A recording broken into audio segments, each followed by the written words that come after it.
All right, let's talk about something we all think we understand: owning property. You get the keys, you get the deed, and you think, this is mine.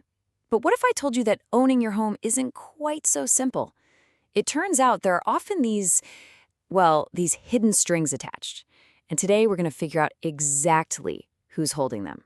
So you've got that deed in your hand. It feels solid, right? Like the ultimate proof of ownership. But here's a question for you. Does that piece of paper really give you total 100% control over your property? The answer might surprise you, because for most people, it's a big no. Okay, so those hidden strings we're talking about, they actually have an official legal name. They're called encumbrances. And honestly, getting a handle on this one word is the key to unlocking what it really means to own a piece of property. So what exactly is an encumbrance? Put simply, it's any right or interest in your property that belongs to someone else. It's not that they own the place, but they have a legal claim on it. A great way to think about it is like a sticky note that someone else can legally slap onto your property's title.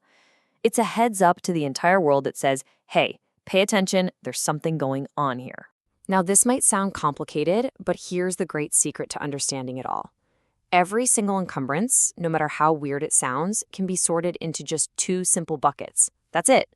It's either about money that's owed, or it's about the physical use of the property. Money and use. Let's break it down. First up, let's follow the money. This is where we run into things called liens. A lien is basically an encumbrance that turns your property into collateral for a debt. It's a creditor's way of saying, look, if you don't pay me back, I have a legal right to come after your property to get my money. And even with liens, things stay pretty simple. There are the ones you agree to, the voluntary ones. Think about your mortgage. You signed on that dotted line on purpose.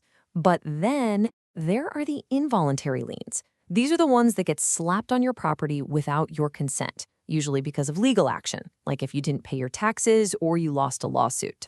And there's one more layer here: scope. A specific lien does exactly what it says. It attaches to one specific piece of property. Your mortgage, for example, is only on your house. But a general lien? Whoa, that's a different beast entirely. It's a claim against everything you own, all your properties. And it usually comes from something big, like a court judgment. Okay, Siri is great, but let's make this real. Let's talk about one of the most common liens out there, an involuntary specific lien called a mechanic's lien. If you've ever had work done on your house, this is one you need to know about. So how does this actually play out? Well, first, within 20 days of starting a job, your contractor sends you a preliminary notice. That's them officially establishing their rate to get paid. Then, if you don't pay them after the work is done, they have a pretty short window, maybe 30 to 90 days, to formally file that lien. And this is the critical part: they have to get it officially recorded. Once that happens, a mechanic's lien can sometimes jump to the very front of the line, getting paid before almost anyone else. Sometimes even before the bank that holds your mortgage. So that's the money side of things, but remember our other bucket? What about the encumbrances that have nothing to do with debt? This brings us to the physical side of things, all about the actual use of your land. And the big question here is, who else has the right to be on your property? The most common kind of usage encumbrance is called an easement. Simply put, an easement gives someone else the right to use a part of your land for a very specific reason. You still own it, but you've essentially given them a right of way. The best way to think of it, it's like a permanent permission slip that's attached to your property forever. Now, the most common type you'll ever run into is between neighbors. Let's say your neighbor has to drive over the corner of your property to get to their garage. In that case, your neighbor's land is the dominant one. It's the one benefiting.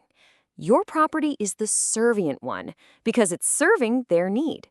It's a simple power dynamic written right into the property records. But it's not always about neighbors. Look at this example here. This describes what's called an easement in gross, and you see them everywhere. This is exactly how the power company gets to put up poles, or how the cable company runs its lines across thousands of different private properties. They don't own the land, but they have an easement to use it. And you know, easements are just one piece of this puzzle. You've also got things like private deed restrictions from a homeowners association, government zoning laws telling you what you can and can't build, and even simple encroachments like your neighbor's shed being 6 inches over your property line. So what happens when these two worlds, the world of money and the world of property, end up in a big dispute? Well, that's when the courts step in and they can create some really powerful encumbrances of their own. Let's say someone sues you over your property. Maybe they claim they have an ownership stake in it. Their lawyer can file a document called a lis pendens. It's just Latin for lawsuit is pending. But what it does is act as a giant red flag for the whole world. It's a recorded notice that tells any potential buyer or lender, hey, be careful, the title to this property is currently being fought over in court. It pretty much freezes any attempt to sell or refinance. And what if you lose that lawsuit and the court places a judgment lien on your property? Well, the court doesn't just sit back and hope you'll pay up. It can issue an order to the local sheriff to literally seize your property and sell it at a public auction. It's called a sheriff sale, and it's how the court forces payment of the debt. Okay, hearing about forced sales is pretty terrifying. I get it. But the law does provide a pretty powerful shield designed to protect what is, for most of us, our single biggest asset, our home. This legal shield is called a homestead. So a homestead is a legal status you can declare for your primary residence. What it does is protect a certain amount of the value of your home, your equity, from being seized by creditors in a forced sale. The whole point is to keep people from being put out on the street because of certain kinds of debt. So how much protection are we actually talking about? Well, it varies. An individual might get to protect $75,000 of their equity, a married couple, $100,000, and someone over 65 might get up to $175,000. The best way to picture it is as a financial firewall. If the house is sold to pay a debt, that amount is walled off for you first, before most creditors get a single dime. But, and this is a really, really huge but, this shield has some serious gaps. A homestead will not stop your bank from foreclosing if you don't pay your mortgage. It also offers zero protection against a mechanic's lien. And crucially, it only works on liens that were filed after you declared your homestead. It can't go back in time, so timing is absolutely everything. So when you pull it all together, when you look at all these hidden strings, you arrive at one central truth. Property ownership is almost never absolute. It's less like owning a single thing and more like being the manager of a bundle of rights. And sometimes other people hold a few of those rights too. So let's boil this all down. What do you really need to remember? Just 4 things. 1. An encumbrance is just a fancy word for a claim or limit on your property. 2. They all fit into 2 neat little categories: money, like liens, and use, like easements. 3. Knowing about these claims is what separates a regular owner from an empowered one. And 4. Tools like the Homestead Declaration are a great shield, but you have to know where the gaps in that shield are. And that leaves us with one final thought. Now that you know about these hidden strings, the liens, the easements, all the potential claims hiding in the background, how does that change the way you look at your own property?